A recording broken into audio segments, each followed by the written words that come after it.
there, gamers, and thanks for stopping by War Dragons gameplay. Just a brief video here mid-event. Wanted to talk about some strategies. There's some confusion as to how you should best maximize points in the event, and I'm going to go ahead and show how you can actually go through and do that. So if you click on your armory and go into the event and figure out if you're going to attack another team that's hitting you, or if you're going to attack one of the bases. I'm going to hit one of the bases here, which is freeze out. I'll just do a basic attack as opposed to the super attack with the multiplier. I'm going to key up one of my dragons, and then you see the inner fire boost there that I just had. You actually select that and equip that, and what that does is that's a multiplier.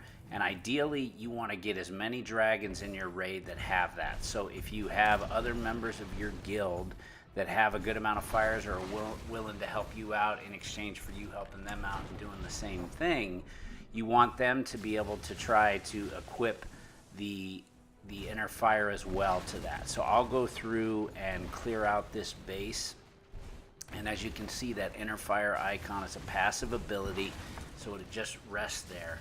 And I would be able to take out this base at this point in the event with just my Darja dragon at this point, but I'm not going to do that. As you see, once I clear out all the defenses and there's no risk or anything else, I've already kind of coordinated with my teammates, so I'll go ahead and swap. And then the next member, Hayden, here in our guild, he goes ahead and equips his dragon with the inner fire as well, and then just does an immediate swap. And then that comes back to me, and then I'll do exactly the same thing. So I've put another dragon out there, inner fire again, just swap. I know it seems a bit strange, but this is, I'll show you why this makes sense at the end. Bev is the next one in there, and again, he's going to do the same thing. Have inner fire and then swap. And then on the last dragon, my fifth dragon, is when I'm actually going to go through and clear the base. Same thing again, is I'm still going to go ahead and utilize inner fire. So that means we just attacked with five dragons on this base, ended up clearing it all out, so we had 5 inner fires. And at the end here, I'll show you where that makes sense. The whole point is you're trying to maximize the amount of HP and points that you get. So each base has various calculations that you'll see as to determining the points that you get, but one of the things that is the variable that will change is the actual multiplier. And the multiplier is what those inner fires actually have. So if you get this battle results screen, you click on the eye next to the HP destroyed, and you'll see the tower HP, and then it says 5 inner fires. So it takes 334,000 and multiplies that by 5. So you end up getting a much larger number when you have those inner fires. So that's a way that you maximize it. So even though it may seem a bit strange and you may be tempted to want to finish out the base, it definitely makes sense to go ahead and swap if you have other members that could do that. Even if they don't, if you have fires yourself and you attack on your own, it makes more sense that you were to use your full 3 dragons with an inner fire on each for the same purpose. Now if you go ahead and we'll go in and do another attack here on another base now this is going to be one of the enemies that just popped up on our map. We'll do the same thing, equip the inner fire within the boost screen. It's a little higher base, so I added a 30% attack to it. I'm not sure I'll need that, but do it just to be on the safe side. Again, got my teammates coming in to support on that.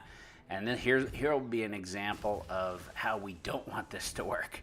So on this one, I'm able to go through and clear it out again. I've got that inner fire with that passive ability that you see. Kind of moving around here trying to clear out the base. Be careful of some of these high structures that he's got here. Try to get those mage towers down, which are always key before you hit any of your rage, or make sure you get those down so you can get back to your rage going up and be able to utilize those additional boosts that you have. So clearing everything around on the base, and gonna end up probably falling here in a minute, it looks like, because again, as I said, this is one of the more difficult bases, but I'm still able to clear out 70%. Already got the win on that with the first dragon, so that is good. And then we'll just go through and finish here, although there's going to be that one cannon tower. Looks like it was just missed, but that's okay. So we'll be able to finish that out. So Hayden will be the next one here, kind of going in through and raiding again. Now Hayden again is going to add an inner fire. Now, utilize the chat whenever you can. Like, I knew there was a member coming in that wasn't necessarily understanding how this needed to work. Hayden went through and swapped, so that wasn't a problem. And then I went through and added my inner fire. But the last member, I wasn't sure if it was quite keen on how it was best to optimize and to do this to be able to maximize. So that's why utilizing the chat is important, to be able to say, hey, finish the base or swap, whatever you want to do. Usually that works. In this instance here, that didn't, and Arya actually went through and cleaned out the base, finished it out. So I didn't get to use my last dragon with the inner fire for the additional multiplier, but that's the point of this video, and everybody's trying to figure out their way, so no harm, no foul. Well, we'll all get better at this and kind of learning the best strategy. But hope you find that this video is helpful, at least to giving you some strategy and how you go about things about it. So, overall, this event's pretty neat. I think it's all about the team effort and what you do there. So make sure that you utilize your chat, connect with your guild, make sure you discuss how you're going to go about things so that you can progress as far as you can. Last piece is that super attack, and people had asked whether that's useful. I would say no, so I would just do your normal attacks. That would just save you drags and inner fire. Well, that'll do it, so make sure to like, comment, subscribe, and until next time, game on.